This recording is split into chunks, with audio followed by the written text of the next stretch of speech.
Welcome Pisces to your monthly horoscope and astrology for February. If you've yet to subscribe to my channel, I'd be honoured if you did so now. This month has so much potential for you, particularly Mercury, the planet of communication, is not at its best in your sign. Technically it's in fall and detriment, but it enters it on the 3rd. And the great thing about Mercury is how we think. It's just because you're a watery sign in terms of your element, this in some ways negates the clarity and crystal clear thinking that Mercury is supposed to give us. But you can still use it to your advantage, because once it moves out of Aquarius on the 3rd, you're going to feel more outgoing. This is a trend that's going to continue through this month, not least when the Sun enters your sign on the 19th. That's going to give you a real sense of renewal. You also have a glorious new moon on the 23rd. Mars is also making its way into an excellent location on the 16th, one which can really bolster you.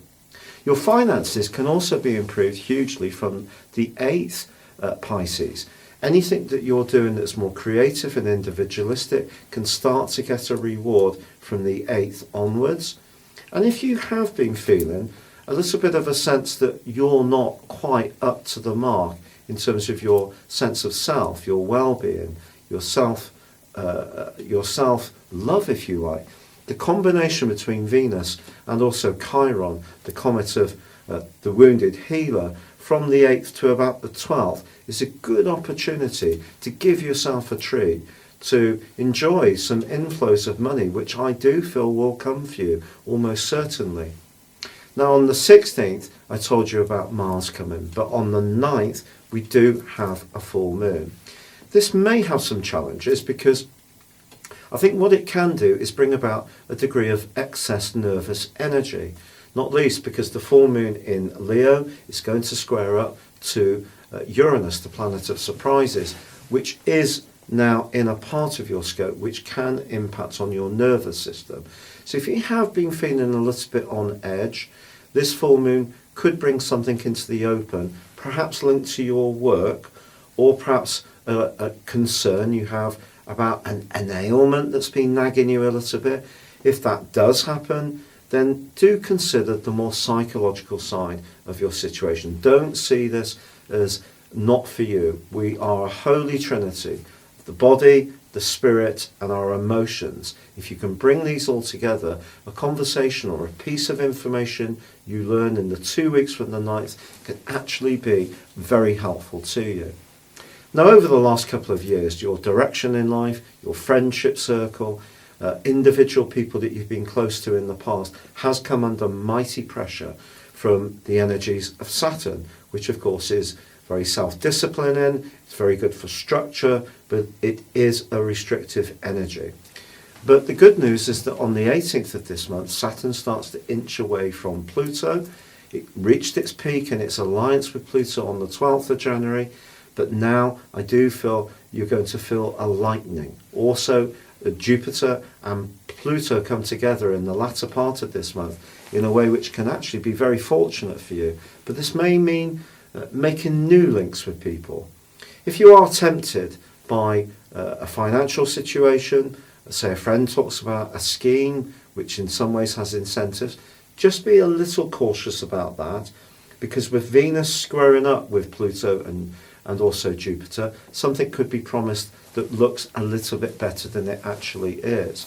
Or if there is someone that you're strongly attracted to in your friendship circle, do wonder that however glamorous and alluring they may be, whether you share similar values, because the values are what really provides the bedrock of any good alliance.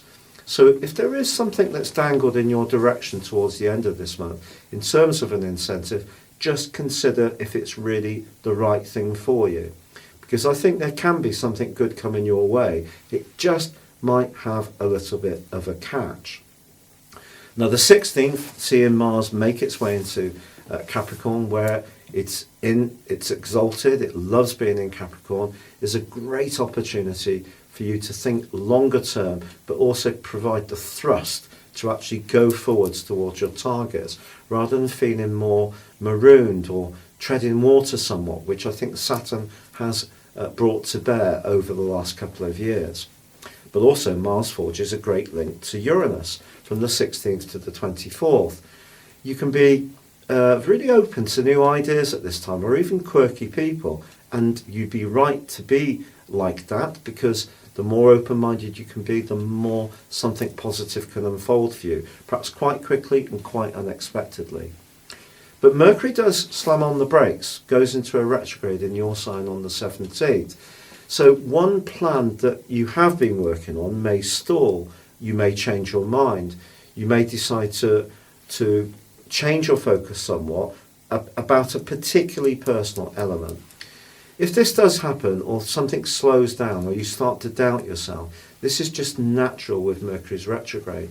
But also remember, Mercury retrograde can be a positive thing, because there's no point investing loads of yourself in a situation that ultimately won't be very good for you, or perhaps something you started on a journey towards a long time ago. Now you're inching towards it and realise that your priorities have changed because you've changed. Be philosophical about this. Don't see that you've failed, you've just evolved. And what Mercury retrograde is asking you to do is just adapt and be flexible, something you have a great gift for doing. It also combines with the Sun, as this month draws to a close, a fine opportunity to really get your mind back on what is meaningful for you. Also, the Sun forges a great link with Mars, and you can't really get a better link than this. So the Sun gives you that sense of renewal, the sense of coming into the present, of not being marooned in the more 12th house energy, which is slowing things down. It's reflective. It can be a bit worrisome and anxious. The Sun moving into your sign on the 19th and forging an amazing link with Mars in the second half of this month can really see you power up again on the things that are important. So don't let the retrograde, or reading or watching anything about Mercury retrograde, dominate your thinking.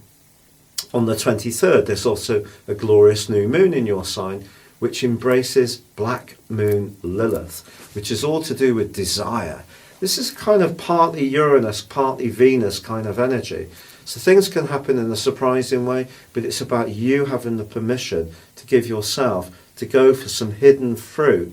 Is it around a relationship matter? Is it about something you've secretly really yearned for over a very long period of time? Well, this new moon can be very helpful to you in the following month. So this is a month when you can actualize things that are very important to you, Pisces, but you may need to flex as well. But I do feel your finances can improve, and also your appreciation of the good things in life. So if you did set yourself up on some kind of diet regime at the start of the year, I can cheerfully tell you that Venus moving into Aries may see you a little bit tested by this. But it's important, seriously, to be aware with balancing those three different dimensions in terms of your wealth there, of physicality, emotionality, and spirituality. And if you do, I do feel that you can gain a lot of momentum, a lot of purposefulness as this month draws to a close. If you'd like to know how the next year will unfold for you as an individual based on your time, date, and place of birth, and also learn about your character analysis, you can click the link beneath this video and order your joint forecast and character analysis for 30% off. But for now, good luck and goodbye.